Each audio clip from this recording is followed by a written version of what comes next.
Shalom à tous. Shavuot shalom à tous. Alors. Partagez. Ouais, comme diraient les influenceurs qui gagnent des sous sur les réseaux. Partagez, ça va péter. Non. Sérieusement. Alors déjà rien que le titre, ça vous laisse à penser de quoi on va parler. Alors mercredi 5 Adar, chapitre 29. Je suis désolée, je suis en train de... Alors voici comment tu peux Non mais s'il vous plaît, madame, vous pouvez baisser le son. Non, mais je suis en train Mais de... ça t'empêche de quoi, de baisser? Tu peux pas faire la même chose avec le son moins fort? Tu peux pas baisser le son du téléphone avant de faire ton pas, s'il te plaît? Merci. Ça va? Non mais attends, s'il te plaît quand même. Donc, voilà. Le problème, il est que la judéicité, comme le judaïsme, eh ben, c'est pas un bonbon, c'est pas un gâteau, ça se trouve pas dans ton porte-monnaie, c'est pas quelque chose que tu peux acheter ou trouver dans un supermarché, ou à la poste, hein, dans un colis. Non, c'est pas du tout ça. C'est soit tu l'as à la naissance, ou soit tu l'as dans tes fibres, et après tu vas te convertir par un travail sur toi-même qui fait que tu reconnais la vérité d'Hachem. Voilà. Tu vois, c'est pas quelque chose que... Oh, j'ai trouvé une pièce de 10 francs, je suis juif. Ou j'ai trouvé un billet d'Israël, je suis juif. Non, c'est pas ça, pas du tout. Ou je rencontre des Israéliens, je rencontre des Juifs, je suis juif. Non, non plus. Voilà. Je m'appelle Cohen, je suis juif. Non, pas forcément. Voilà. Non, mais à un moment donné, faut arrêter. Je m'appelle Béroz, je suis juif. Non, pas forcément. On a vu, nous, sur Wikipédia et d'autres sites, que Béroz, c'était un nom arabe. T'as pas de chance, hein, mon grand. Et basque. Et basque. Voilà. Donc, voilà. Donc, tout ça pour commencer. La déontologie, c'est quelque chose qui perd notre pays et qui perd notre société et qui perd le 21e siècle, qui a perdu la fin du 20e siècle et qui est en train de détruire le 21e siècle. C'est quoi la déontologie? Bah, c'est ce qui faisait la marque avant de l'homme ou de la chose. La déontologie, c'est ce qui faisait la marque d'un métier qui était bien fait, avec des bons outils, avec des gens qui savaient s'en servir, dans un but qui était bon, pas pour un profit personnel, pour se remplir les poches, etc., pour soi-même, en écrasant les autres, etc. Pas du tout. C'est-à-dire qu'avant, quelqu'un qui avait de la déontologie, un médecin qui avait de la déontologie, avant de vous proposer et de vous imposer les injections, il vous aurait dit qu'est-ce qu'il y avait dedans, à quoi vous risquiez, quels étaient les effets secondaires, si vous étiez allergique ou pas, etc. Si vous en avez besoin ou pas, etc. C'est ça la déontologie. Voilà, donc, en tenant compte de chaque type de patient et de ses spécifications de santé. Par exemple, pour parler de ce qui peut vous intéresser. Donc la déontologie, dans le judaïsme, ça serait quelqu'un qui suit absolument les lois de la Torah, qui s'y prescrit avec assiduité, sans jamais y déroger. Ce qui n'est pas le cas de la plupart des juifs que nous côtoyons et que nous voyons même sur les réseaux. Même certains qui se disent grands. Ah bah pour se dire grand, on peut se dire grand. Là, ça commence à devenir de l'imposture. Vous voyez où on veut en venir? Avec l'identité religieuse, des gens qui ont été grands rabbins, qui ont été déchus, dû à une faute, parce que pour perdre le titre de grand rabbin, à savoir que c'est un titre qui se donne de père en fils, hein, et que c'est pas pour rien que ça se passe comme ça. Donc pour perdre ce titre, vous imaginez un petit peu la taille du péché qui a dû être accompli pour en arriver à cette sanction. Donc, d'où l'imposture venant réclamer son titre, perdu, par exemple, etc. Alors, ce que je voulais dire, c'est qu'avant, Quand on croisait un rabbin dans la rue, un juif, on savait qu'on pouvait lui faire confiance. On savait qu'on pouvait lui faire confiance. Parce que c'est quelqu'un qui était censé ne pas mentir, c'est quelqu'un qui était censé avoir des principes sur lesquels il ne dérogeait pas, c'est quelqu'un qui était censé être honnête, c'est quelqu'un qui était censé respecter les lois, sans jamais les déroger. Voilà, un petit peu l'esprit et l'image qui en découlait. Je dis pas que ça a empêché les gens de se taper dessus ou de se déclarer la guerre, mais si déjà avec ça, ils ont quand même fini par faire la guerre, c'est que cela ne suffisant pas, ou ceci doublé par une imposture, fait que les événements sont arrivés. Voilà, et pas les mieux. Donc, qu'est-ce qui définissait le judaïsme, ou un bon juif, ou quelqu'un d'identité juive? Réellement, c'était ces principes-là. C'était quelqu'un qui suivait la Torah, c'est quelqu'un qui a des règles, c'est quelqu'un qui a une déontologie, c'est quelqu'un qui sait se tenir, c'est quelqu'un qui a du respect pour autrui, quelle que soit la confession d'autrui. C'est quelqu'un, voilà, c'est cette image-là, le juif. Et non pas tous ces clowns qu'on a aujourd'hui sur les réseaux ou autres. Et c'est bien pour ça que, ceci étant perdu, n'étant plus appliqué, bah on en vient à un judaïsme, comment dire, qui est devenu un business. C'est-à-dire aujourd'hui, tu achètes ta conversion. 3000 €, t'es juif, en Europe. Tu vas en Israël, tu t'es obligé de repayer les examens, etc., repasser les examens. Il t'en a à peu près pour 5000 €. Grosso modo. Donc, à un moment donné, c'est pas la réalité qu'Hachem nous a souhaité. Hein? Il y a encore 70 ans, la communauté karaïte représentait à peu près 45 à 70%, entre 70 et 45% des juifs au siècle dernier. Aujourd'hui, ils n'en représentent plus que 15%. À savoir que les Karaïtes est une mouvance juive qui ne reconnaît pas le rabbinat, mais qui suit strictement les lois de la Torah. Ah oui, là ça vous embouche un coin, hein. Comment on peut suivre strictement les lois de la Torah sans reconnaître le rabbinat? Eh ben, en prenant Moïse comme rabbin, Aaron comme rabbin, et Moïse comme chef spirituel, nous guidant vers Hachem. Car, comme vous savez, nous n'avons pas le droit de prier directement Hachem, nous sommes obligés de passer par nos sages ou nos défunts pour pouvoir prier Hachem. Parce que sinon, la réponse serait trop forte pour que nous puissions l'assumer corporellement.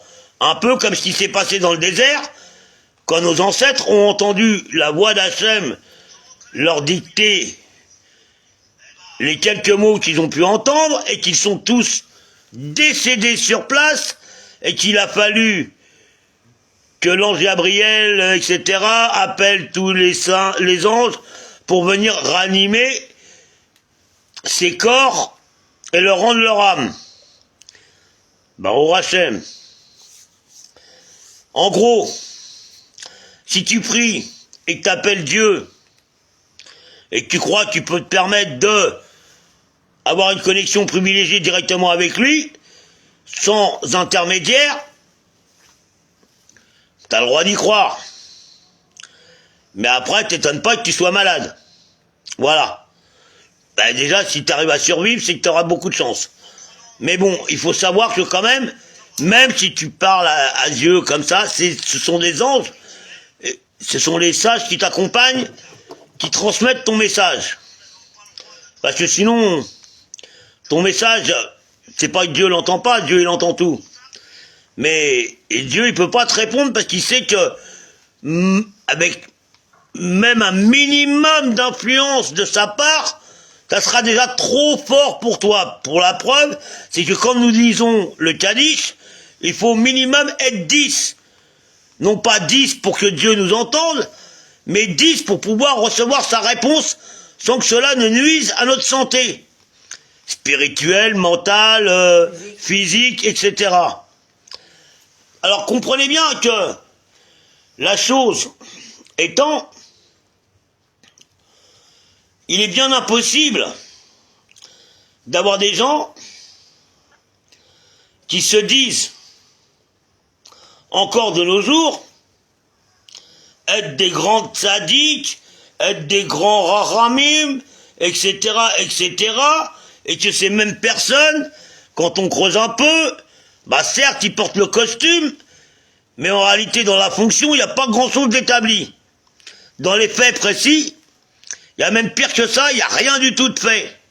C'est-à-dire que ces gens-là vont venir te dire, on va te faire, tu vas ouvrir un restaurant, tu vas demander la théouda, etc., tu fais les papiers et tout, tu fais un contrat pour qu'ils viennent vérifier ton alimentation, ce que tu cuisines, etc., pour qu'ils te donnent la théouda, comme quoi c'est bien cachère, mais si eux-mêmes ne sont pas cachères, pour pas dire autre chose, si eux-mêmes sont à cheval sur la loi, comment peuvent-ils exiger des autres qu'ils le soient? Honnête avec Hachem. C'est pas possible. Donc ce sont des débordements par l'imposture. C'est des gens qui s'octroient des titres, soit qu'ils ont perdu, soit qu'ils n'ont jamais eu, soit qu'ils y ont beaucoup rêvé, hein, et puis un jour ou l'autre, ils se disent, ah bah là, je suis pas connu, et je vais arriver, je vais dire que je suis un tel, j'ai étudié là-bas, tu sais, maintenant avec Internet, on peut faire plein de choses. Non, mais il n'y a rien, je vois rien. On peut faire plein de choses. Tu vois pas que si moi je suis branché? Non. Tu sais, il y a quelque chose qui va pas. Ah ouais, on est en circuit fermé, c'est ça, ouais. Bah, mais on va l'ouvrir, le circuit. Quoi? Oui, salut, tu vas bien? Donc, bon, je peux finir? Donc, cette image qu'on avait avant du juif, d'où le respect qu'on avait, la reconnaissance dans les affaires, quand un juif donnait sa parole, on était sûr qu'il la tienne. Aujourd'hui, c'est plus le cas. Voilà, quand on a un grand rabbin de France qui se permet de s'afficher avec un vendeur d'armes syrien dans ses locaux, sur un buffet, en train de discuter, lui serrant la main, avant le repas dînatoire, etc., c'est pas vraiment l'idéal pour retrouver la confiance, pour que les gens retrouvent la confiance envers les juifs. Et qu'en plus, ce soi-disant grand rabbin de France te donne un cours à la radio en disant, moi quand j'arrive dans une réunion et que je veux parler à quelqu'un et que pas grand chose, oui là tu t'affiches là, et que tu rigoles bien, oui d'accord, et que je veux pas qu'on m'entende, ce grand rabbin de France qui dit ça à la radio, qui dit moi quand j'arrive dans une réunion et je veux pas qu'on me comprenne ou qu'on m'entende, ce que je dis, c'est surtout qu'on comprenne ce que je dis à la personne avec qui je m'adresse, que les autres soient pas au courant, eh ben je parle en créole. Sachez, monsieur le grand rabbin, puisque c'est votre de France, puisque c'est le titre que vous réclamez, on va vous le donner, puisqu'en vous le donnant, on va vous rendre votre vice. Ah, comprenez bien la démarche. Toi, tu réclames, je te donne, il n'y a pas de problème, mais je te donne tout avec, toi. Je te donne le bien comme le mal. Et je te donne l'embrouille que tu as voulu faire au peuple juif. Alors comprends bien. Ok, grand rabbin de France. Toi, t'es grand rabbin de France. Ah ouais. Et toi, tu parles créole quand tu veux pas qu'on comprenne ce que tu dis à ton collègue dans une assemblée. Bah, c'est pas ce qui a marqué dans la Torah. Alors, tu peux me sortir tous les halachas que tu veux, tu peux me sortir toutes les pieds de vis que tu as envie au niveau des lois. Ah oui, mais le rabbin tel a dit qu'on pouvait, nanana. Non, non. Moi, je te dis ce qui a marqué dans la Torah, ça n'a rien à voir. Si tu dois parler à quelqu'un qui fait partie d'une assemblée et que tu veux pas que les autres entendent ou comprennent, tu vas dehors lui parler. À part. Pas au milieu des gens en lui parlant créole pour que les autres ne comprennent pas. Ça, c'est d'une. Tu vois? Ça, c'est un minimum. De deux, qu'est-ce que tu fous à t'afficher avec un vendeur d'armes syrien? D'où tu t'affiches avec un vendeur d'armes syrien? Ah oui, t'as pas de chance, hein. En plus, c'est ton photographe personnel que t'as viré qui nous a fait tourner la photo qui tourne sur nos sites et ailleurs sur Internet, grâce à Dieu, elle est pas prête de disparaître. Donc, bon, t'es gentil avec tes émojis, là, tu me fatigues, là, je vois même plus ma tronche. Donc, donc, dans la même veine, on a tous ces rabbins qui sortent de partout et de nulle part, qu'on fait des écoles en Angleterre, en Allemagne, aux États-Unis, qui ont des diplômes Tintin. Autant que moi j'ai eu un permis bonus, jamais, jamais, jamais, jamais. Mais bon, il paraît que c'est la mode aujourd'hui, conduire son permis ou avec des photocopies de faux papiers, des trucs, des machins, dans la veine du siècle actuel, il paraît que ça se fait couramment. On a une arme. Non, non, mais c'est... Oh non, mais tu me fatigues, non mais... Hey, je vais perdre le fil, là, c'est bon, là, tu me fatigues. Là. Voilà, je sais même plus ce que je voulais dire, donc...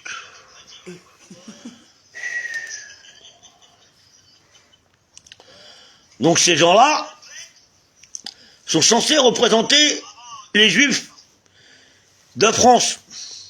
C'est ces gens-là qui vont à l'étranger, qui vont dans les bureaux de l'Élysée, qui vont en Belgique, qui vont dans les associations contre le racisme, etc., défendre les Juifs. Alors que quand vous les entendez parler, non, mais il n'y a pas d'antisémite à Perpignan. Il n'y a pas d'antisémitisme à Perpignan. C'est un mythe, c'est un mythe. C'est un mythe. Ah ouais, de la bouche de M. Halimi, ex-responsable de la CIPO et responsable de la nouvelle association de la communauté juive de Perpignan. Oui, le Mali, d'accord, on y pensera. Le patin. Et voilà, donc l'antisémitisme est un juif. Bah écoute, est un mythe. Oh là là là là là, ah, non, mais là, non mais ça me fatigue. J'ai dit que j'étais pas en état, je suis énervé. Bref, l'antisémitisme est un mythe. Sachez, monsieur, puisqu'il faut pas dire son nom, HLM. responsable de la communauté juive de Perpignan, sur les papiers, hein. Oui, oui, vous qui allez jouer au golf le samedi plutôt que de venir à la synagogue. Ah, on vous attend pour le minyan, oui, oui. Une fois par an pour Kippour, et encore. Si c'est pas trop tôt. Hein. Voilà. Juste pour prendre le micro. Ouais, juste pour prendre le micro. On a besoin de vos sous, n'oubliez pas de passer à la caisse avant de partir. Voilà, grosso modo, c'est ça. Vous êtes des bons bouffons. Tu sais, d'ailleurs, à l'époque, j'avais fait un article. Quand ils voulaient acheter la nouvelle synagogue, c'était pison de vol. La synagogue n'était même pas achetée, même pas effectuée, même pas déclarée en préfecture. Là, que déjà, ils voulaient faire payer les chaises pour Kippour. T'imagines? D'ailleurs, la synagogue, là, à cet emplacement-là, ne s'est jamais faite. 2000 euros, hein. Ouais. 2000 euros la chaise. À Perpignan, dans un bled paumé, tu vois bien. Le trou du fût du vu, hein. Le trou du fût du monde. J'ai dit du fût, hein, j'ai pas dit autre chose, hein. À comprendre, ceux qui veulent comprendre, comprendront. Voilà. Donc, 2000 euros la chaise. Dans une synagogue qui n'est même pas inscrite au département, qui n'est même pas effective, où il reste encore tout à faire en travaux, tu vois, t'imagines bien, un grand hangar, on aurait pu ouvrir un garage dedans, tu vois, t'imagines. C'est beau, c'est beau. Et j'avais fait un article à l'époque, pigeons volent. Oui, oui, la communauté de Perpignan, ce sont des pigeons. Voilà, et qui volent dans les élucubrations de leur souverain magnifique, qui depuis 40 ans les mène par le bout du nez. Comment il n'y a personne d'autre qui veut s'inscrire? Ah bah non, c'est moi qui vais prendre la place du directeur de la communauté de Perpignan. Ouais, ça fait 40 ans que ça dure. Et puis comme il n'a pas le droit, parce que normalement, la communauté, c'est tous les 3 ans tu réélis, machin, et qu'il n'a pas le droit de plus de 2 ou 3 mandats, je crois. Alors tu comprends bien qu'au bout de 10 ans, à force de se faire allumer, pépère, il a changé le nom de l'association, tu vois, ça s'appelle plus la CIPO. Pour effacer le passif, tu vois. Maintenant, ça s'appelle autrement, mais c'est pas grave, ça reste toujours la même communauté de Perpignan. Voilà, entre autres. Alors, ce monsieur-là, par exemple, c'est lui qui est avec son papa, enfin, c'est surtout son père, qui avait négocié avec la mairie de Perpignan, le centre Murdoch, David Murdoch, C'est ça, hein? Ouais, c'est ça. Vers, comment ça s'appelle, là? Vers le théâtre. Non, c'est pas le théâtre, David Murdoch, c'est vers le moulin, là, non, comment ça s'appelle? La cité, là. La Méditerranée. Non. Ah bon? Ah, carrément, c'était là-bas? C'est...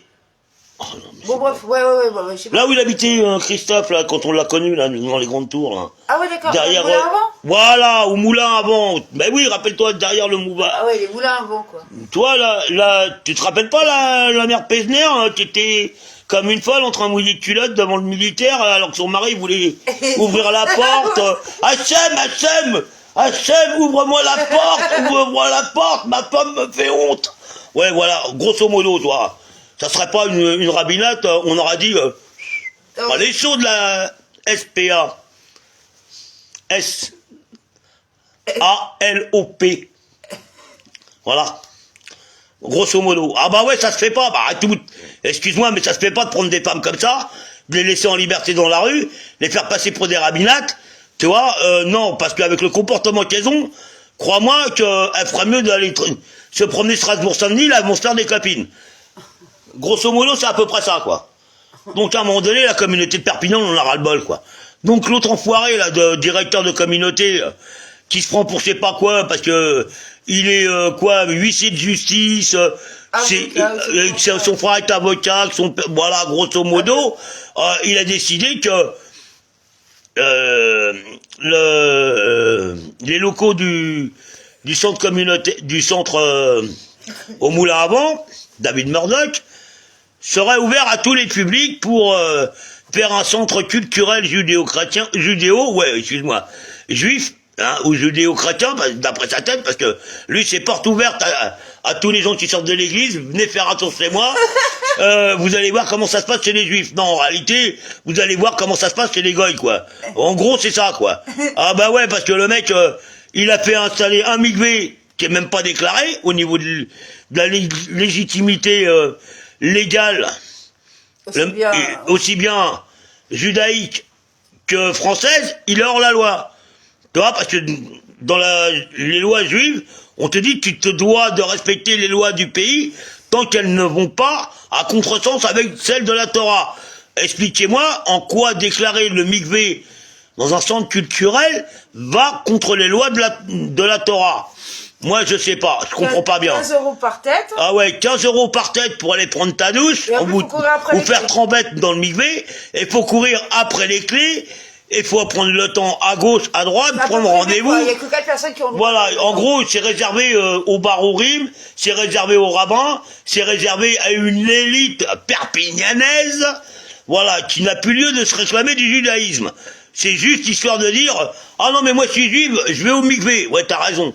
Déjà le mikvé il est même plus cachère, tu vois, déjà dans l'état dans lequel il a été installé, dans lequel il est pratiqué, ton mikvé il est même plus cachère. Alors heureusement qu'il y a la mer à 15 km, tu vois, parce que là au moins on est sûr que le mikvé il est cachère. Tu vois, parce que Hachem, lui, il fait pas les choses à moitié. Quand il y fait les choses, il les fait avec la kavana, avec la puissance et dans la réalité. Tu vois, le mikvé il existe, tu le vois, ok? Pas avec des glaçons et... Ouais, c'est pas avec des glaçons et des... Ah bah voilà, ils sont partis les commentaires, heureusement. Alors... Heureusement. Bah ouais, parce que là, au moins, j'y vois clair. Ah. Bah non, regarde, j'ai les commentaires devant moi, là. Et tu comprends, là, que là, je vois plus rien, là, tu vois. Là, au moins, j'arrive à voir. Bon, bref. Les dossiers, Bref. Parce qu'apparemment, ils veulent des dossiers, on va les sortir. Alors, grosso modo, aux dernières enquêtes, là, les derniers événements, parce que... Depuis le temps qu'on en parle, vous êtes bien tous au courant, plus ou moins. Alors on a été faire 2-3 petits tours là, dans la communauté depuis qu'on est arrivé sur Perpignan, depuis qu'on est revenu sur Perpignan, puisqu'on était parti dans les montagnes, machin et tout, tu comprends bien qu'avec toutes les embrouilles qu'ils nous ont fait, on n'a pas eu vraiment le choix de se retrouver à l'ouest. Voilà, surtout après les avoir servis pendant 7 ans, sans même chercher à comprendre, sans même leur demander quoi que ce soit, du moins un minimum, et nous faire passer pour des simplets, des gogoles de la Torah, etc. Alors qu'au bout de 20 ans, quand je leur ai dit que j'étais petit-fils de juge rabbinique, on n'avait pas compris. Ah bah ouais, il serait peut-être temps d'appliquer ce qu'on t'a enseigné, mon grand. Parce que moi, je me suis jamais caché, tu vois. Mais j'ai pas besoin de me mettre avec une étiquette ici, je viens de telle famille, nanana, telle fonction, telle ceci, telle cela, ou une couronne sur la tête pour dire attention, faut me respecter, ça s'appelle de l'orgueil. Tu vois, moi j'ai pas besoin de ça. Moi tu vois mes yeux là, tu vois qui je suis là. Tu regardes ma vie, tu vois par où je suis passé, tu vois comment je m'en suis sorti, tu comprends plus ou moins à qui t'as affaire. Si t'es pas capable de ça, bah c'est pas la peine de venir parler, toi. C'est même pas la peine d'aller à la synagogue. Tu sais quoi? Tu vas à la mer et au lieu de faire trompette, tu joues avec tes gosses, tu fais un château de sable. Voilà, grosso modo. Mais ils ont quand même osé nous faire un affront à la Megillah, malgré que nous... Ouais, non mais voilà. Alors hein. récemment, on a été voir, soi-disant, un restaurant cachère qui s'ouvrait. Ouais, soi-disant restaurant cachère. On vous a fait tourner le menu avec, soi-disant, le bête rabbin et l'ex-grand rabbin Ben Soussan, voilà, qui, comment dire, validait la cache-route. Alors, à savoir que déjà, il est plus grand rabbin, donc, lui, il continue à dire qu'il est grand rabbin, mais maintenant, en plus, il est grand rabbin de la région Côte d'Azur.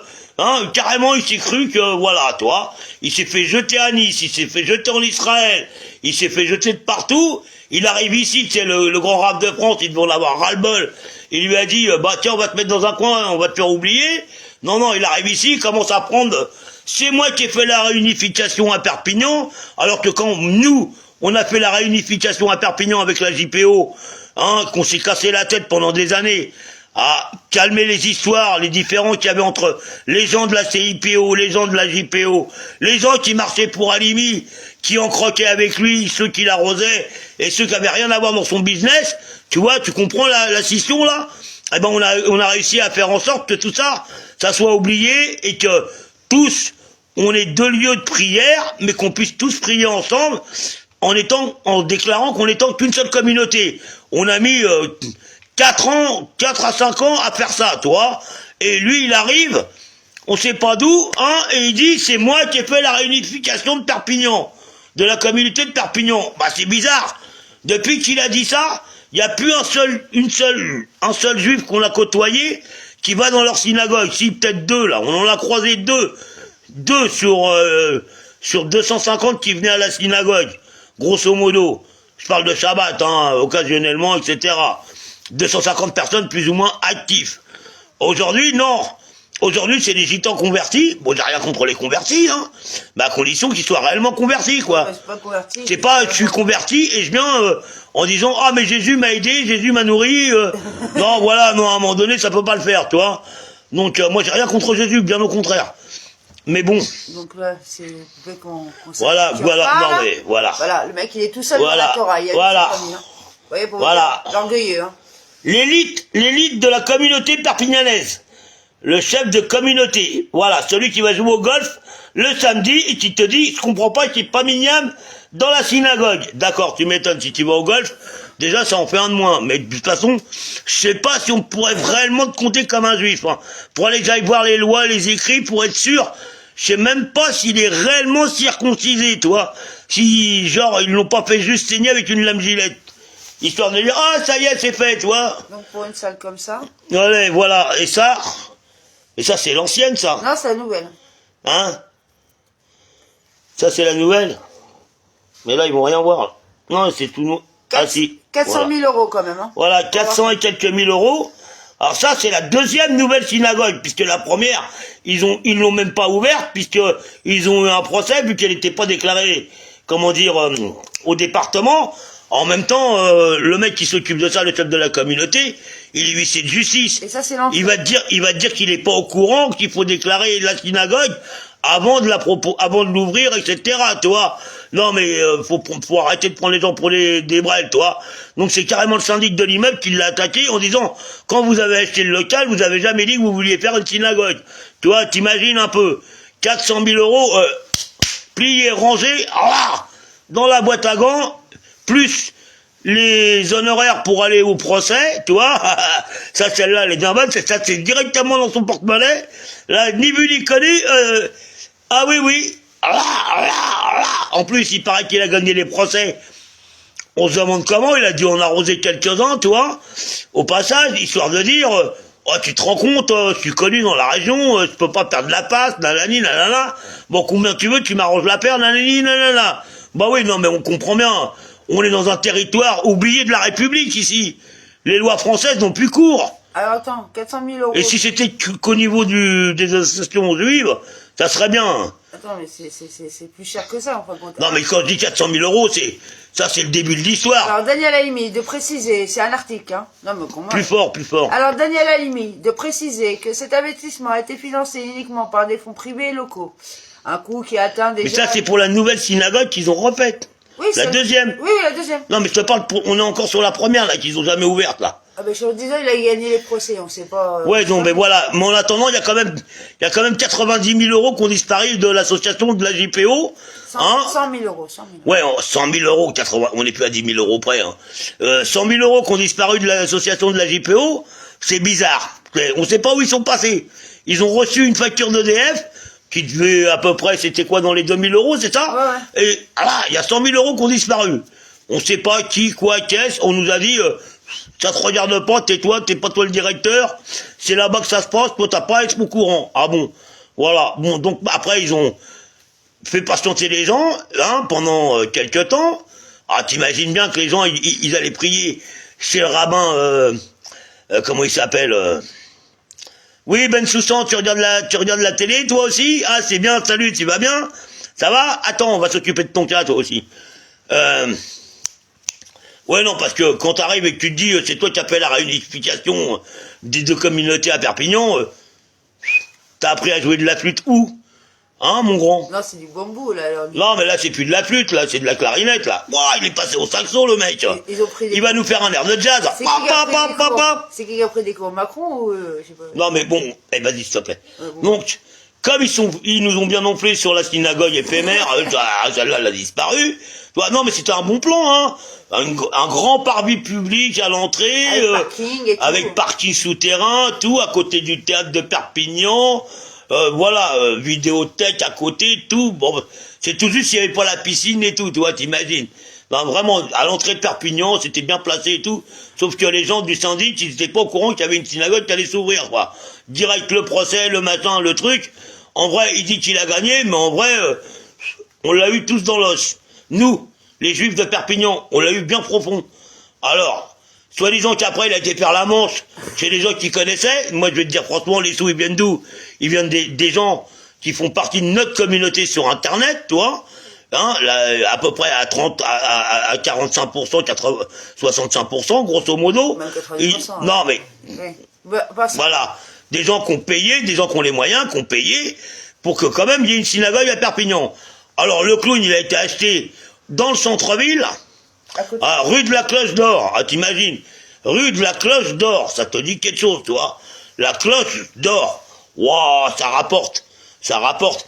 Ça sent le flouze, rue de la Cloche d'Or.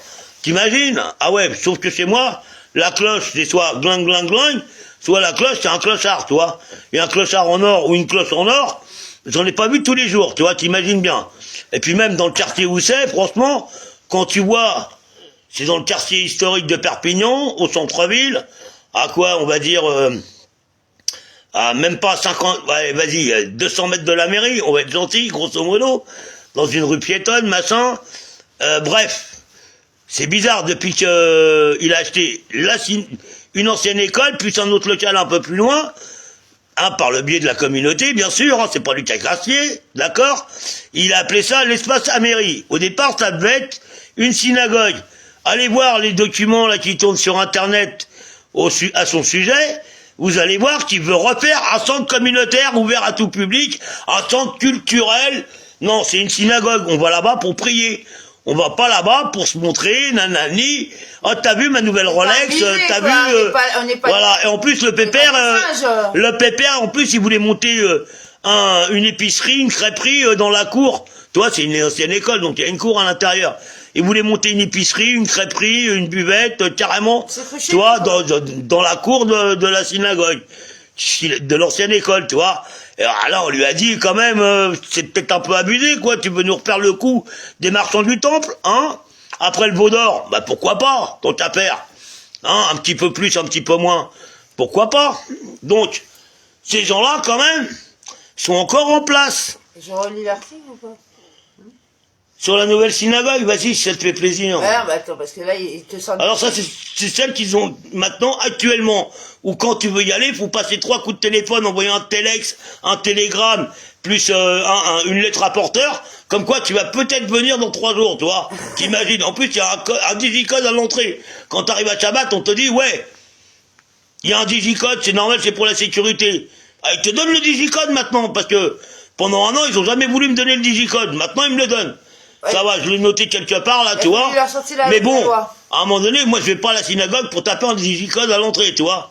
T'imagines bien. Je mets pas mes clés sur une ceinture de Shabbat pour aller taper le digicode de la synagogue pour rentrer dedans. Alors, ils m'ont dit, ouais, mais tu tapes fort à la porte, on va venir t'ouvrir. Ben, moi, j'y crois pas trop, mais bon. Vu qu'il y a la cour à traverser, t'imagines bien, avant qu'il y en a un qui se décide, entre 2 verres de kilouche, t'es tranquille, avant qu'il arrive à la porte, l'office, il est déjà fini. Donc, pas trop chaud, pépère. Puis aller prier avec des imposteurs, des gens des goyes qui se comportent comme des goyes, je sais pas ce que ça vaut au niveau du Seigneur, toi. À la limite, je préfère encore prier tout seul dans mon coin. Toi, sortir mon livre, ma Bible, ma Torah personnelle, tu vois, que j'ouvre et que je lis, tu vois, la paracha de l'année, du mois, la paracha de l'année, ouais, non, parce que eux, quand ils font une connerie, t'en manges pendant un an, donc c'est pour ça. Excusez-moi le lapsus. Et encore, je suis gentil, un an, je suis gentil. Voilà, donc la paracha de la semaine, la lire tranquille, faire ma prière à la maison, tranquille, comme si j'étais tout seul dans le désert, tu vois, je préfère encore ça que d'aller partager ma judaïcité avec des gens que tu sais qu'à la première occasion, dès que t'as le dos tourné, c'est-à-dire en sortant de la synagogue, ou même simplement si tu vas aux toilettes après l'office, tu vois, ou avant, ou si tu vas participer à la kémia, tu vois, qui se passe derrière, comment ça s'appelle, à la... Oh, aide-moi là. C'est quoi après l'office? La Séouda? À la Séouda, merci. Tu vois, ils vont essayer de te la faire à l'envers. Donc à un moment donné, voilà quoi. Ces gens-là, pour les avoir pratiqués pendant quelques années, j'ai bien compris avec qui j'avais affaire. C'est pas ça, c'est qu'ils n'ont pas les moyens d'aider les pauvres, du moins les gens, parce qu'il y a quand même des pauvres... mais par contre, ils ont les moyens de faire des pauvres. Eux, ils ont les moyens de faire des pauvres. Ah oui, oui, oui. Non, mais ça c'est... Alors, on va vous dire combien ça coûte quand même, tout ça. Hein, voilà. Donc, c'était l'ancienne école Lavoisier, d'accord, qui a été rebaptisée, déjà on dit pas rebaptisée, renommée à la limite. Ouais, rebaptisée. Amen. Non, on dit renommée, non, chez nous.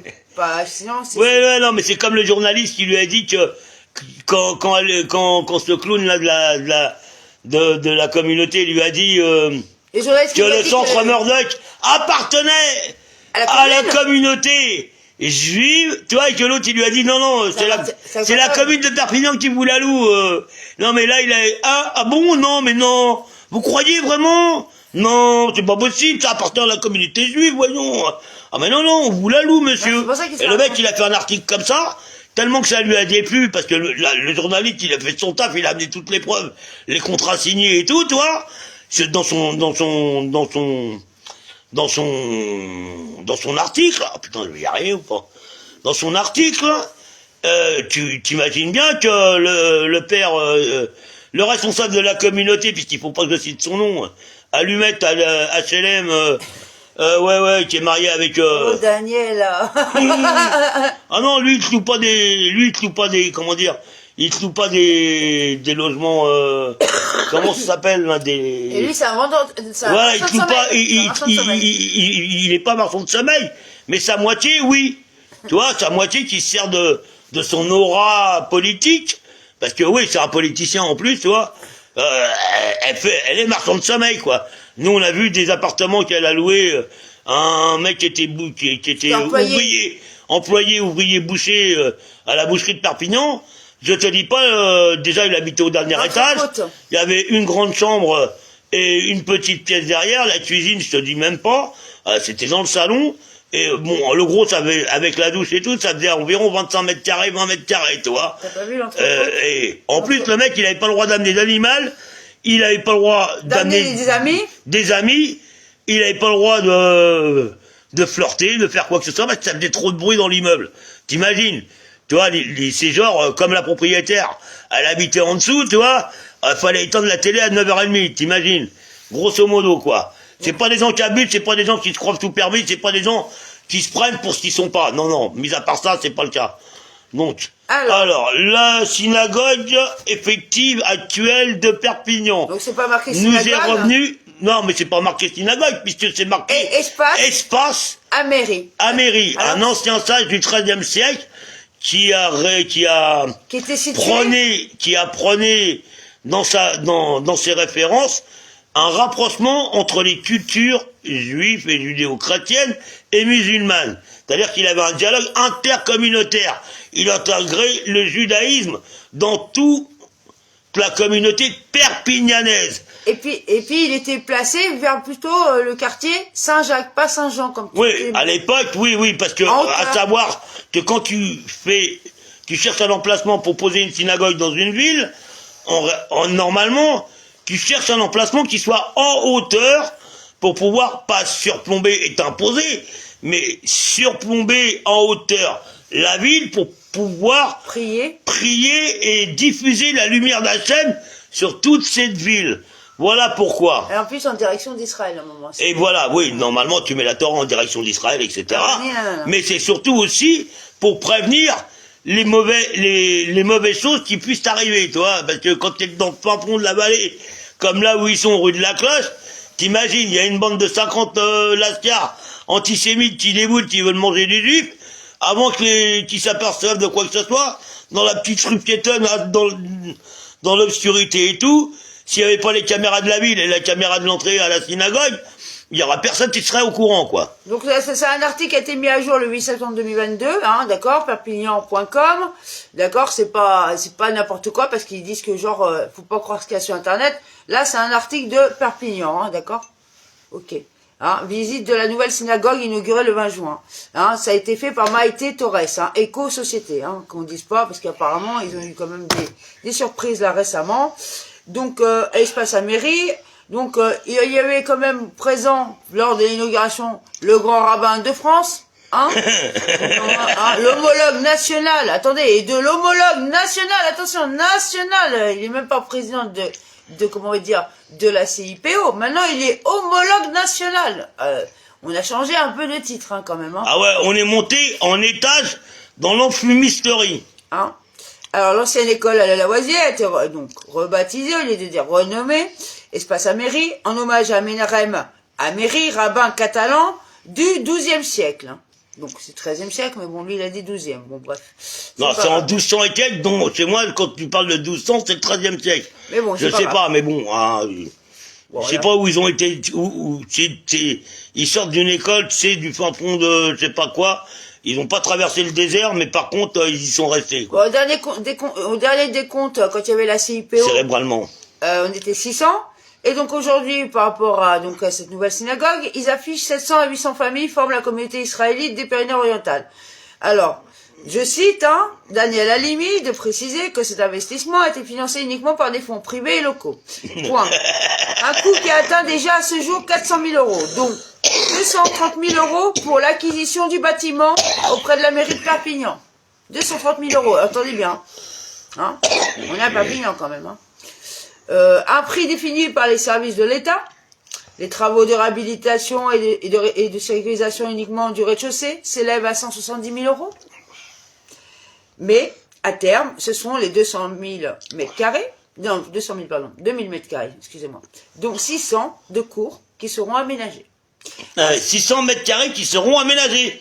Donc, il a bien fait sa crêperie qu'on voit sur Internet. Il paraît qu'il y a une crêperie cachère à Perpignan.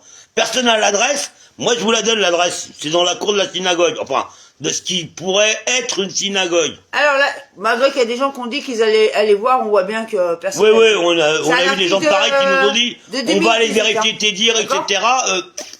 On n'a pas de nouvelles. La salle des offices de la synagogue peut accueillir actuellement 90 fidèles. Alors que dans l'ancienne, on pouvait y aller à 120. Minimum. Plus que ça, parce que si on compte les femmes... Non, avec les femmes, 120. D'accord. Le projet étant de la transformer, dès que possible, dans les 500 mètres carrés de l'étage. Aujourd'hui, Daniel Halimi nous confiait que les fidèles qui viennent à l'office en famille se sentent plus en sécurité de laisser leurs enfants jouer dans la cour. Bah tu m'étonnes, ils viennent à combien déjà? Il y a marqué qu'ils pleurent toutes les semaines pour avoir un minyan. Contrairement au projet initial qui prévoyait la synagogue sur l'espace méditerranéen, la nouvelle synagogue ne souffre plus de contraintes liées à une copropriété réticente. Donc il relire notre article à propos de l'acquisition de ce nouveau lieu pour la communauté juive de Perpignan. Porte ouverte aux écoles privées et plus encore si possible. Allez, c'est reparti, c'est plus une synagogue, c'est un centre culturel. Donc monsieur, il est tout seul, hein, il est tout seul dans la communauté, hein, on les voit pas les 600 familles, ils sont où les gens du bureau, c'est l'élite de Perpignan. Voilà, l'élite juive de Perpignan. Tout seul, l'orgueilleux là. Non, mais ça se fait pas, il paraît qu'il est malade, ça se fait pas de parler comme ça. Non, mais attendez, non, mais bon, c'est bon. Grosso modo, on en a ras-le-bol. On en a ras-le-bol de toi, de tes manigances. Voilà, point barre. Alors maintenant, on va passer directement au sujet qui nous intéresse. Donc, depuis qu'on est revenu sur Perpignan, on a entendu parler, il y a un Stéphane Cachet. Oui, vas-y. Attends, alors, porte ouverte aux écoles privées et plus encore. Attends, c'est une synagogue ou c'est un espace... Bon, Bon, non, mais me montre pas, c'est pas oh, ben vas-y, allez. En plus des ouvrages et du mobilier... en plus des ouvrages et du mobilier, ce sont aussi beaucoup de projets qui sont dans le carton du déménagement. Bah, tu m'étonnes, ils vont faire payer le mobilier qu'ils ont déménagé de l'autre synagogue. Ouais, tu sais, ils ont déménagé, parce qu'il faut savoir que dans l'autre synagogue, au grenier, il y avait de quoi faire au moins 3 synagogues au niveau mobilier. Même, ils ont entassé. Aider des gens ou voilà. Ouais, non, mais... Ouais. Alors, Daniel Halimi souhaiterait, lui, autant que faire se peut, pouvoir, dès les journées du patrimoine, ouvrir les portes du lieu au public. Non, mais vas-y. Mais aussi aux écoles privées. Non, mais c'est... Tu nous as parlé, là, du... L'épicerie? Non, mais là, pour dire qu'il voulait faire encore ouvrir un terrain communautaire. Vas-y, abrège. D'accord, ok. Maintenant, avec ce qu'il a déjà travaillé par le passé pour les écoles laïques, ce mélange des genres pose d'autres questions. Tu m'étonnes. Alors que, selon Daniel Halimi, il ne s'agit que de culture, d'apprendre à connaître les traditions de ceux que l'on côtoie au quotidien, un moyen de contribuer au vivre ensemble. Mais dis-moi... Je savais pas que si tu devais aller à l'église, t'étais obligé d'apprendre ta culture à tout le monde. Et que même s'il y a des centres communautaires... C'est un musée, quoi. Tu vois ce que je veux dire, qui sont là pour ça, tu dois refaire la même chose dans l'église, tu vois. Non, à un moment donné, tu vois. Donc pourquoi dans la synagogue, on devrait transformer la synagogue en centre culturel? Parce que ce clown-là, il nous a fait quand même amener des gens d'autres communautés à Shabbat dans la synagogue, hein, et t'imagines bien qu'on a dû faire minyan avec des goy, parce que les juifs n'étant pas présents en semaine. T'imagines un peu ce qu'ils font et pourquoi ils le font passer, toi. Donc, vas-y, allez. Alors, la suite. Une épicerie fine, cachère et un point de restauration prévu dans la cour. On ne ment pas, hein. Vous voyez, c'est marqué noir sur blanc. Vous voyez, l'article, c'est bien l'article, voilà. C'est pas, puisqu'ils ont dit que genre c'était pas vrai, faut pas croire ce qu'il y a marqué. C'est un article fait, c'est par ses propres... Ça sort de sa bouche. Ça sort de sa bouche, d'accord? Voilà, il l'a déclaré au journaliste, il l'a retranscrit aussitôt. Hein, Madame Maïté, attends, je répète, le 12 juin 2018 par Maïté Torres Eco. Vous voyez? C'est pas... mais ne montre pas n'importe quoi, voilà, c'est bon. Attends, mais qu'est-ce que t'as fait? Allez, c'est bon. Mais attends, donc, mais tu me fatigues, là. Attends, on revient sur... C'est bon, ça suffit maintenant. Alors, on parle de la... On va parler du restaurant, là. Ah oui, alors la salle de prière, on ne leur met pas là qui est cachère pour investir ses locaux. Attends, j'ai marqué noir sur blanc. Mais tu viens de me le dire. À l'étage de l'école, une épicerie fine, mais à l'étage de l'école, carrément dessus. Bah, ça s'est pas fait. Pour l'instant, ils ont, à mon avis, ils ont mis une crêperie. Tu vois ce que je veux dire?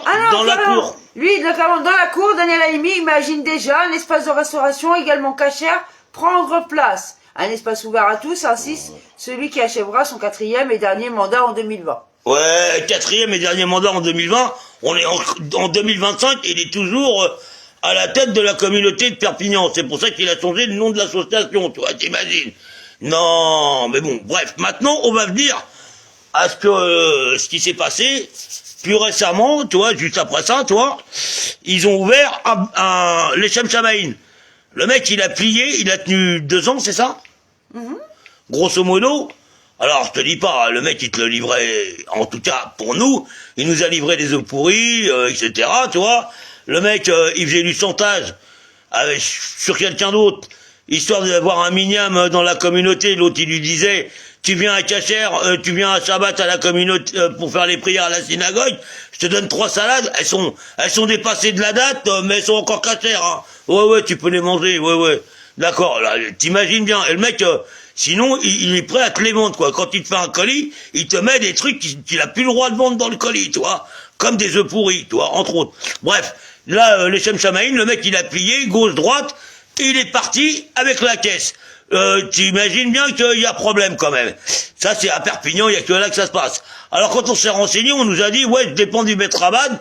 Enfin, la femme Pesner, l'ex-femme Pesner, qui était la femme du rabbin Pesner, voilà, il paie à son âme.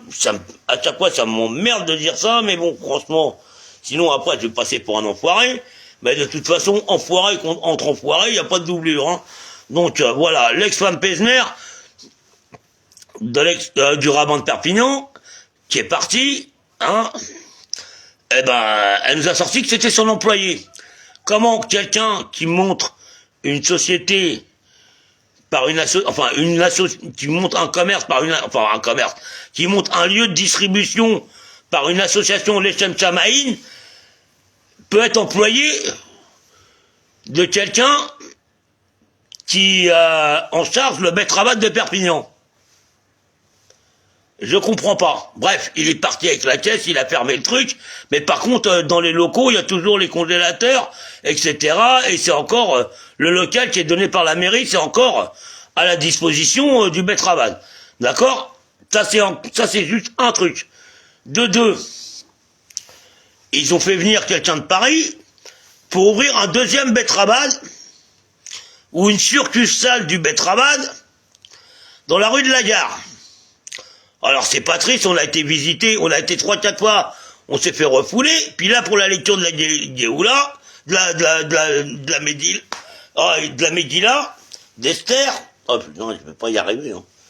Ouais, je suis fatigué, je dors mal la nuit, je dors pas du tout d'ailleurs, mais bon, c'est pas un problème. Donc pour la lecture de la Megillah... Pas à cause de moi. Oh, mais c'est pas vrai. Oui, mais bon. Pour la lecture de la Megillah, on a été voir le Betrabat, je vous explique pas le cirque. On est tombé sur... Bon, on a pu rentrer, hein, bien sûr. Alors on est tombé sur des clowns, mis à part 2-3 qu'on connaissait, qui nous ont dit bonjour avec respect, parce qu'ils savaient ce qu'on avait fait dans la communauté. Voilà.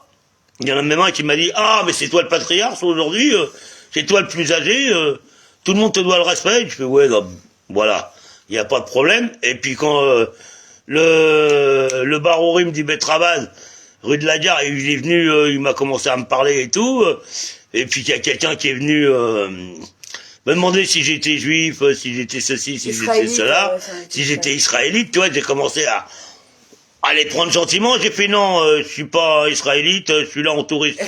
Voilà, donc grosso modo, je dois écouter la Megillah d'Esther parce que monsieur HLM, là, votre chef de communauté, il m'a dit que c'était une bonne distraction et que ça pouvait augmenter mon niveau culturel.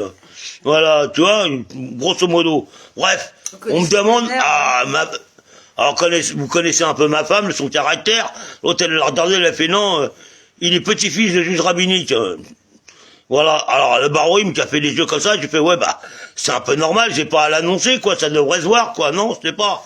Tu le vois pas, tu le vois pas, mon zen, là, tu comprends pas, tu me demandes si je suis juif, ouais, d'accord. Et toi, t'es là en villégiature, t'attends l'autobus pour aller à la plage faire bonzette, c'est ça?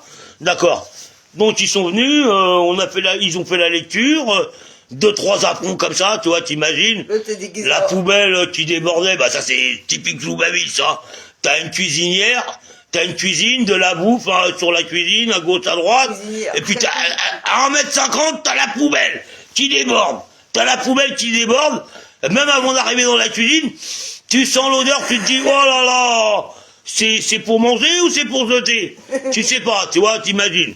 Alors sur la plaque, là, il y avait un plat de poulet avec de la crème.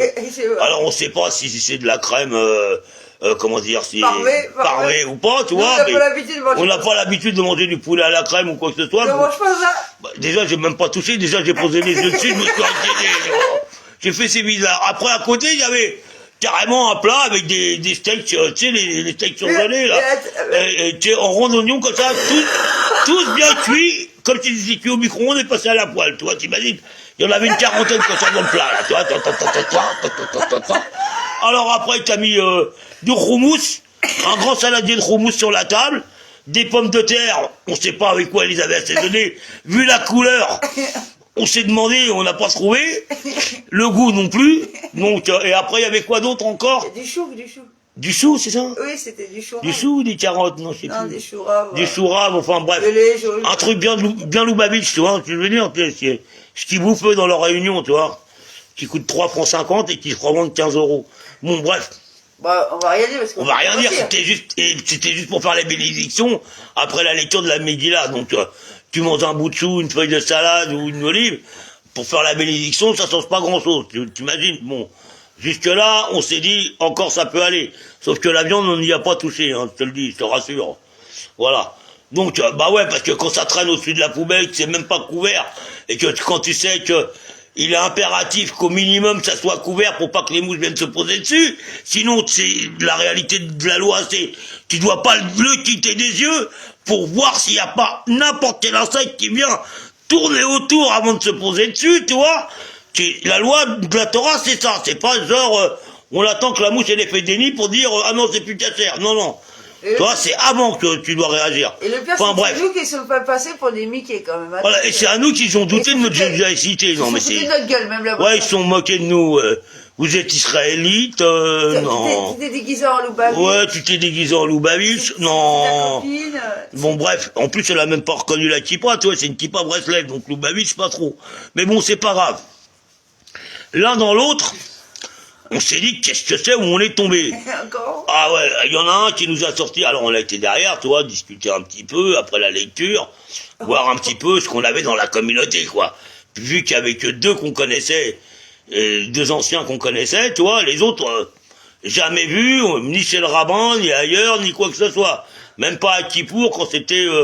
quand ils faisaient Kippour dans... Au cinéma, là. Au cinéma, ouais, qui louait la salle entière, etc. Au parc des expositions. Au parc des expositions, tu vois. Pourtant, là, il y avait... Ils étaient censés ramener du monde. Tu parles 600 familles. Si on était 400 dans la salle, c'était beaucoup. Donc, grosso modo, voilà, jamais vu... Et le mec, on commence à discuter avec lui. Ouais, je suis prof à Saint-Denis. Saint-Denis de la Réunion. Non. Saint-Denis dans le 93. Et mes fils, quand ils vont à l'école... à Argelès. Ah bon? T'es prof à Saint-Denis dans le 93 et tes gosses vont à l'école à Argelès.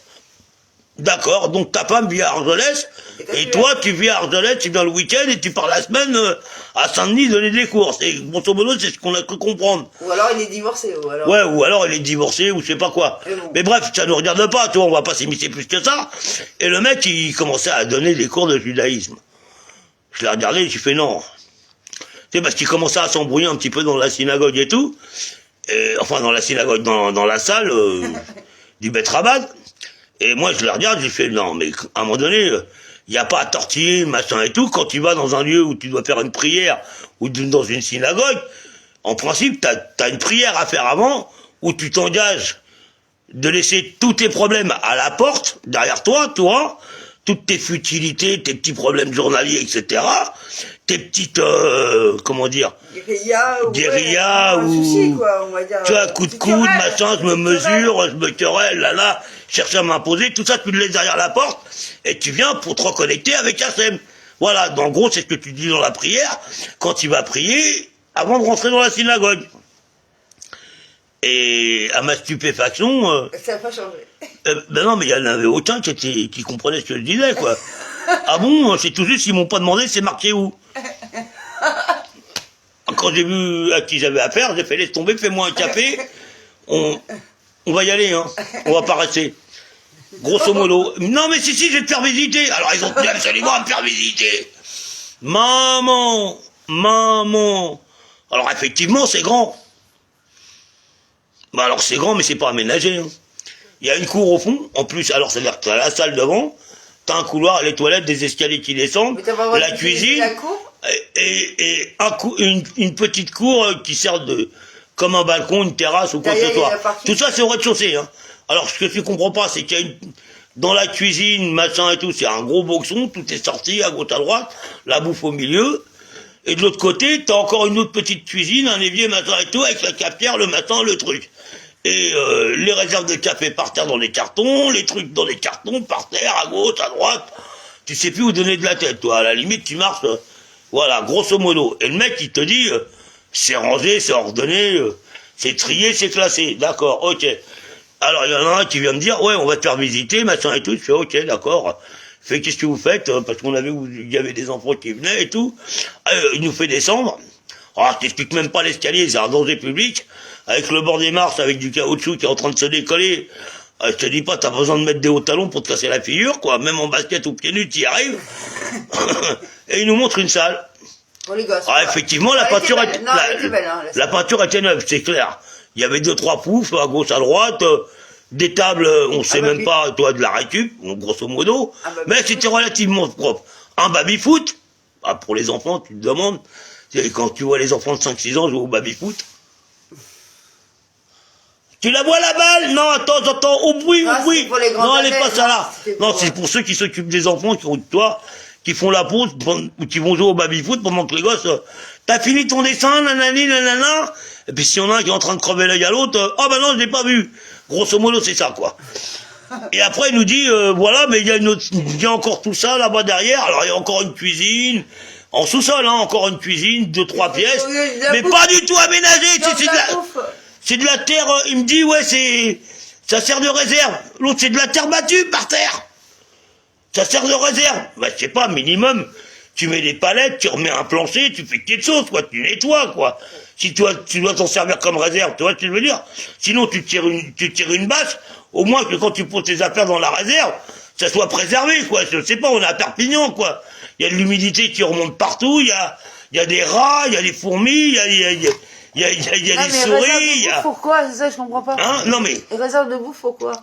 Non, mais. Ouais, bon, bref.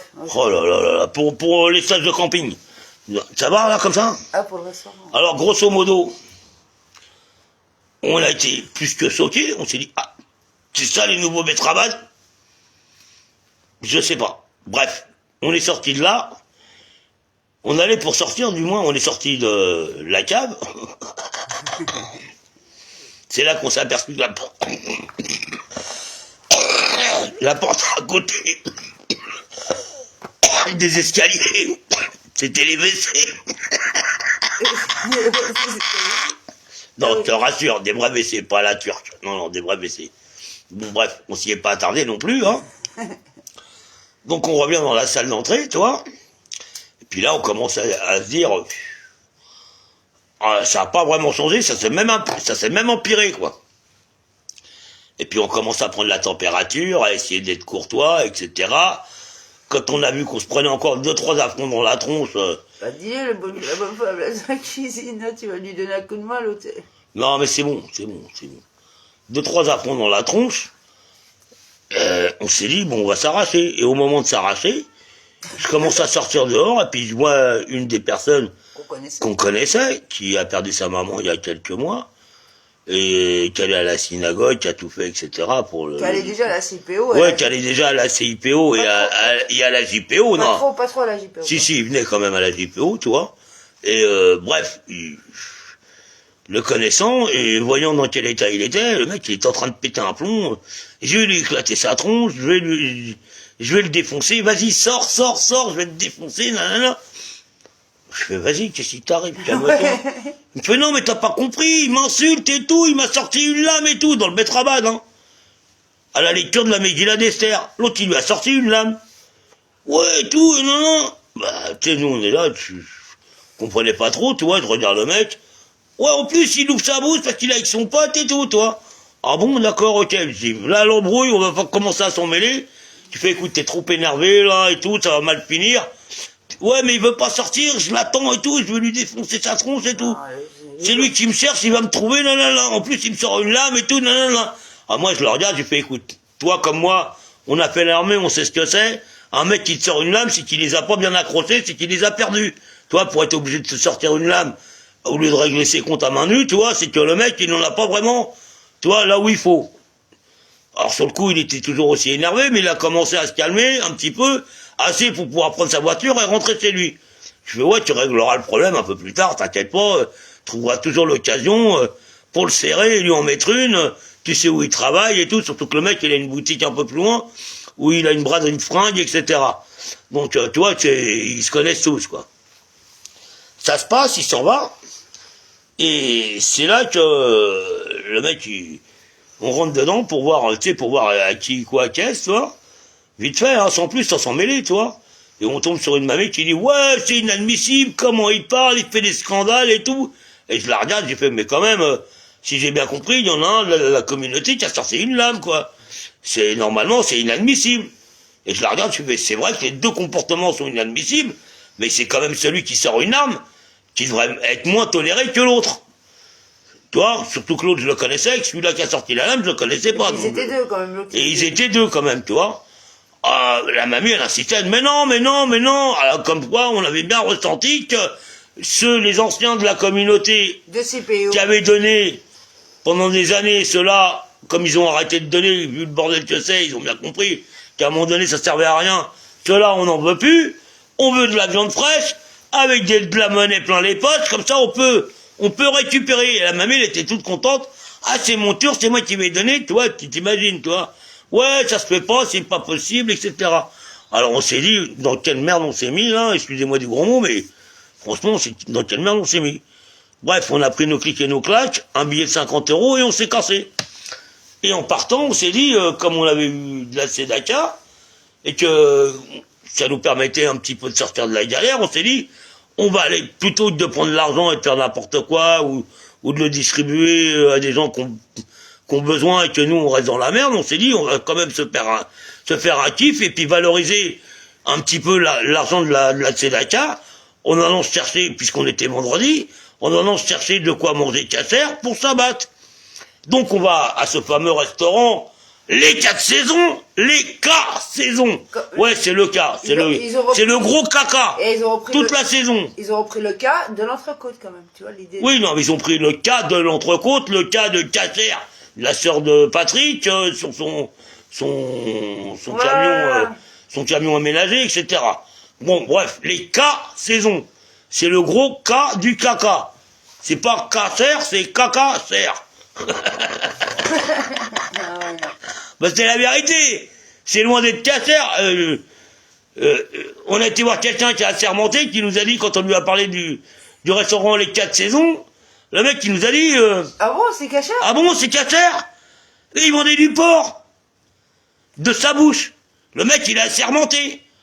Le mec, ils ont sorti les douanes quand même. Hein, et le mec, il nous a sorti que, en réalité, qu'ils avaient fermé, non pas parce que ils avaient pas de viande, ils trouvaient pas de fournisseur de viande, ce que nous avait sorti soi-disant le propriétaire, mais en réalité qu'ils avaient eu un redressement de la part des douanes, une interdiction d'ouvrir, parce que les frigos, les congèles n'étaient pas aux normes, que la viande était périmée, que rien n'allait. Alors nous, on savait pas, bah, on a été, en sortant de la lecture de la Megillah, on a trouvé le restaurant. On va fermer et tout, mais on va ouvrir l'épicerie exceptionnellement, mais faut pas revenir la prochaine fois à la même heure. Faut revenir que le matin. Ah ouais, tu veux faire tes courses à Perpignan, faut venir le matin. C'est-à-dire si tu te lèves à 11h30 ou à 10h, ou si tu travailles, tu peux pas venir avant 1h de l'après-midi faire tes courses, c'est pas la peine, tu peux plus manger Kasser. Faut y aller le matin jusqu'à 1h. Voilà, parce que, non même pas. C'est le matin avant l'ouverture du restaurant, parce que sinon, ils peuvent pas te servir à l'épicerie parce qu'ils servent le restaurant, soi-disant. Grosso modo. Alors, on attend une dizaine de minutes. Derrière, en plus. On nous fait rentrer dans le porche derrière, un couloir, genre coupe-gorge, machin, bon bref. C'est genre long couloir, tu sais pas où ça mène, etc. Dans l'immeuble, quoi. Il y a une porte, comme une porte de cave qui s'ouvre, toi, en fer, toi. Tu descends 3 marches et t'es dans l'épicerie. Un congélateur de glace, toi, de restaurant, toi, de glace, toi, avec de la viande à gogo, enfin, à gogo, bien rempli jusqu'à la moitié, grosso modo. 2-3 congélateurs, pareil, de magasins, tes vitrines, là, où tu étais, on va dire, rempli à 40%, des étalages, une petite pièce avec des étalages de bouteilles. C'était quoi? C'était jus de raisin et je sais plus quoi. Du vin et du vin. Et du vin, ouais, c'est ça. Je sais même pas s'il y avait Et puis une étagère ou deux avec 2-3 conneries, du thon, 2 boîtes de thon. Non, c'est pas un étalage de... Non, 2 boîtes de thon. Il y avait quoi? De la soupe lyophilisée, etc. 2-3 conneries. Mais même pas plus de chaque élément qui était disposé, il n'y avait pas plus de 2-3 articles, quoi. Tu voyais bien que les articles n'étaient pas suivis ni rien. Alors nous, dans le truc, on s'est dit, voilà, où est-ce qu'on est arrivé? On a pris 2 paires de moutarde, une boîte de miettes de thon de 500 grammes hyper cachère, un jus de raisin hyper cachère pour pouvoir faire kilouche, spécial kilouche, et on a pris 2 blancs de poulet et un pot de soupe lyophilisée. Et puis je crois que c'est tout, hein, grosso modo. Ouais, on s'en est sorti pour 58 €. 0,1. 0,1. Ouais, c'est super commercial. 58 €, 0,1. Bon, bref. On va... Alors pour payer, tu payais pas dans l'épicerie, fallait payer à la caisse du restaurant. Je dis, moi, c'est pas grave, hein. Elle va me sortir le ticket, t'as raison. Je paye en espèces. Alors, je lui donne de quoi me rendre la monnaie, tu vois. 1 centime. 58 €, je lui donne 60 €. Elle me rend la monnaie avec une collection de pièces jaunes pour faire les 99 centimes, tu vois, qui vont compléter le 1 centime qu'elle m'a facturé, tu vois. Déjà, je reste sur le cul, tu vois, 58,01. Celle-là, on me l'avait jamais faite, mais bon, je sais pas à qui j'ai affaire, tu vois, les bons comptes font les bons amis. Puis déjà, je sais pas comment elle a calculé pour que ça fasse 58 centimes 0,1, tu vois. Parce que tout ce qu'on a acheté, c'était 13,30 €, 6,60 €. Tu vois, il y avait rien qui faisait 1 centime. Bah, mis à part peut-être la boutarde et le poulet. Non, la boutarde, non, c'était 50, 60. Bah, le poulet, le poulet, il n'y avait pas de prix. Il y avait 2 blancs de poulet. Il y avait 500 ou 460 grammes, 560 grammes de blancs de poulet. C'est ça, hein, de blancs de poulet. Voilà, donc grosso modo, voilà. Et là, il y avait de la glace dessus. Hein, ouais, 50, mais ça change pas, ça, c'est... Mais congelé, quoi, bien, voilà, congelé, décongelé, recongelé. Alors, 58,01 €, l'autre je la regarde, vous avez une Sedaka? Non, on n'a pas de Sedaka. Je fais, va falloir en faire une, hein, quand même, hein, si vous voulez vraiment afficher que vous êtes cachère, parce qu'à l'entrée, il y a quand même le nom du bête rabat de Ben Soussan et de l'ex-grand rabbin Ben Soussan, ouais, le même nom. On se demande s'ils sont pas de la même famille, cousins ou quoi que ce soit, toi. Viens là, il y a des bouffons là, il y a des sinastrandes. Tu vois, tu vois le genre. Et en gros, elle me dit non, j'ai pas de Sedaka. Ah bah, elle était cherché de quoi faire la Sedaka, hein, je te le dis, moi. Et je lui ai rendu toutes ces pièces jaunes, toi, 99 centimes. Ah bah ouais, tu m'as pris pour un clochard, t'as cru que j'étais venu faire la manche. Bon, bref. Au même moment, on attendait le sac plastique, tu vois, pour pouvoir mettre au moins nos courses, tu vois, pour pouvoir partir. Même pas. Même pas. Et le pire, c'est que quand on est sorti de la cave pour aller payer au restaurant, on a vu l'ex-grand rabbin Ben Soussan dans les couloirs en train de se cacher, c'est genre qui nous a grillés et tout. Le mec qui se cachait derrière, il est parti vite faire aux cuisines et tout. T'sais. Ah, il a fait genre faux mec, comme on dit dans le jargon militaire. Disparition. Oh, tu m'as vu, tu m'as plus. Ah, voilà. Mais en attendant, on t'a grillé, t'étais bien dans les locaux. Donc, ouais, t'as sorti les kippas. Ouais, il y a des kippas, il y a des kippas, non, attends, il y a 3 kippas devant la caisse, voilà, point barre. Hein, il y a pas... Ah, c'est un show quand même. Ouais, mais c'est un show, c'est une mascarade, quoi. Donc voilà, et puis alors, c'était après-midi, l'apothéose, quoi. Quand le mec, on lui a dit, ouais, il y a un restaurant cachère et tout, le mec qui nous a dit, ah non, sérieux, il est assez remonté, le gars, hein. Ouais, non, sérieux, il est assez remonté, le gars avec qui on a parlé, c'est pas n'importe qui, tu vois. Et il nous a dit, non, franchement, c'est pas cachère, ils vendent du porc et tout, d'ailleurs, ils ont eu un gros problème avec les douanes, ils ont été fermés, c'est pas pour rien, on a un dossier comme ça, t'imagines, ils vendaient de la viande avariée, du porc, etc., on l'a pas, il dit, il y a rien de cachère là-dedans, vous qui êtes juif, vous croyez que c'est, je fais, non, moi je sais que c'est pas Kacher, je sais que lui, c'est pas un rabbin, c'est un businessman, toi, clairement, toi, je lui ai dit. Mais ouais, effectivement, là, on peut plus faire grand-chose. Il me fait, mais de toute façon, ça va tourner, le dossier, il passe de bureau en bureau, l'affaire est en train de s'étoffer, toi, ils sont en train de bien préparer le truc, et ils vont bien les enfoncer, toi.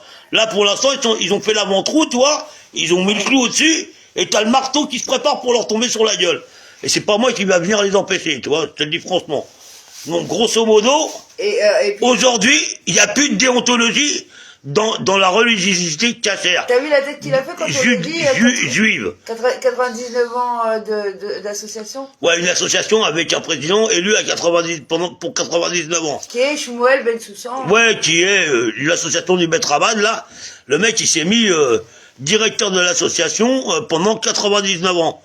Il a quel âge? Il a une trentaine d'années. C'est-à-dire que même quand il sera décédé à 120 ans, s'il arrive à tenir jusqu'à-là, parce qu'à mon avis, c'est mal barré, chez les Lubavitch, c'est assez rare. Hein. Ouais, non, franchement, Hachem, à un moment donné, il fait stop. Il fait non, t'aurais pu aller là-bas, mais là, toi, on va t'arrêter là. Grosso modo, c'est ça, tu vois. Et le mec a s'est remonté, il m'a fait, 99 ans. Puis il est resté bloqué au moins 3-4 minutes, quoi. Tu fais, ouais, bah, c'est marqué sur l'ordre du jour de l'association, etc. Et puis, ah bon, d'accord, et tout. Et puis je lui dis, à un moment donné, on ne sait pas si le restaurant, il est monté sous l'association, comme une association, et l'épicerie pareil, ou si c'est un commerce réellement légal. Parce que si c'est un commerce légal, avec les lois de la République, là, franchement, il y a pas grand-chose à faire. Hein. Tu prends un huissier, tu vas, tu vérifies, et tu les fais fermer, toi, direct. Entre le tampon esquivante qui a rien à voir, plus le dossier des douanes qui vient avec de la viande périmée, etc., ça fait beaucoup, tu vois. Donc moi, ce que je comprends pas, là, vous voulez vous réclamer de la judaïcité, vous voulez qu'on respecte un rang que vous n'avez plus, ou que vous n'avez jamais eu, vous venez vous la péter, alors qu'en réalité, vous êtes des escrocs. Des escrocs. Une minute. Je viens de dire un article. Là, des escrocs. Un coup, il dit que c'est un mythe, et là il s'est revendiqué que genre il a pas. Oui, HLM là, attends, tu vas le spéléologue de la communauté juive de Perpignan, ben oui.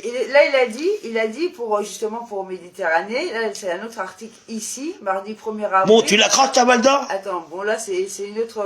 Toi, donc il a dit que comme quoi ils ont changé la synagogue, qui était la CPO, à cause qu'elle était trop vêtue, c'est trop ancienne.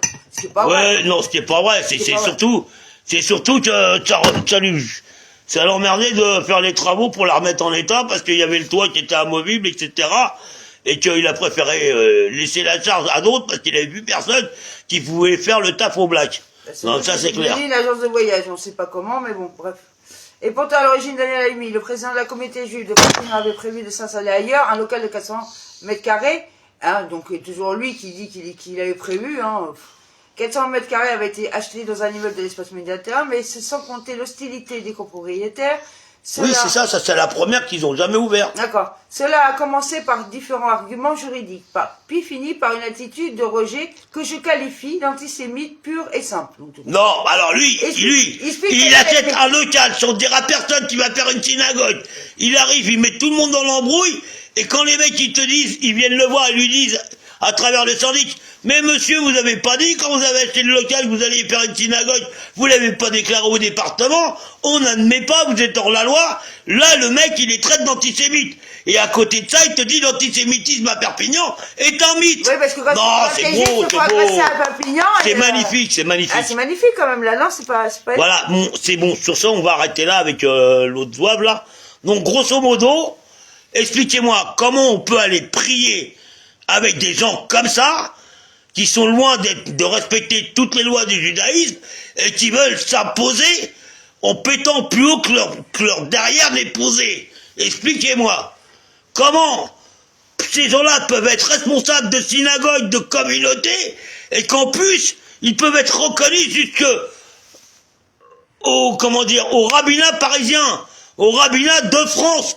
Comment ces gens-là, vous pouvez encore leur laisser le pouvoir? C'est une honte. Le restaurant est sous enquête des douanes. la casse-route du faux grand rabbin de Nice, qui se prend pour le grand rabbin de la région Alpes-Pyrénées-Côte d'Azur, hein, qui se prend, je dis bien qui se prend, qui s'octroie le titre, qui n'a aucun titre, hein, qui s'octroie le titre, et qui fait, soi-disant, une casse-route, et qui te dit, oh, c'est comme si, c'est comme ça, et pas autrement, et nanani, et nanana, et puis qu'à la finalité, le mec, il est sous enquête des douanes. Oh, mais vous vous rendez compte, quoi? Mais il n'y a pas un problème, là, là vous confiez les enfants à des truands. Vous confiez la gestion d'une communauté à des truands. Où est le respect? Où est la déontologie religieuse de ces gens-là? Je ne vois, moi, qu'une imposture. C'est les rats. Ça fait trop longtemps que ça dure. C'est pas depuis 5 ans, depuis 10 ans. Ça fait 40 ans que ça dure. Il serait peut-être arrivé à un moment donné où vous allez remuer votre derse et bouger la situation. Parce que là, faut pas compter sur les autorités rabbiniques. Ces deux-là, vous m'avez bien compris là? Les autorités rabbiniques, que ça soit ici, à Paris, dans toute la France, ils sont tous vendus. C'est clair là? On comprend bien de quoi on parle là? Alors comment voulez-vous que des gens comme nous, qui avons un minimum de respect, de déontologie, on puisse partager notre religiosité avec des pareils? Expliquez-moi! Comment je fais pour prier? Comment je fais pour aller me présenter devant un Sefer Torah entouré de cloportes de la sorte? Expliquez-moi! À un moment donné, ça va quoi? Et c'est à nous qu'on nous juge, hein, c'est à nous. Et c'est moi que vous venez juger? Mais t'es pas fini, pauvre garçon! Je vais t'enterrer! Alini, bête sous sang! Je vais vous enterrer! Ils comptaient faire un boucherie cachère, là. Mais vas-y, tu me fatigues, là! Ouais, non, mais c'est... Sérieusement, sur ça, bonne soirée, à bientôt, allez.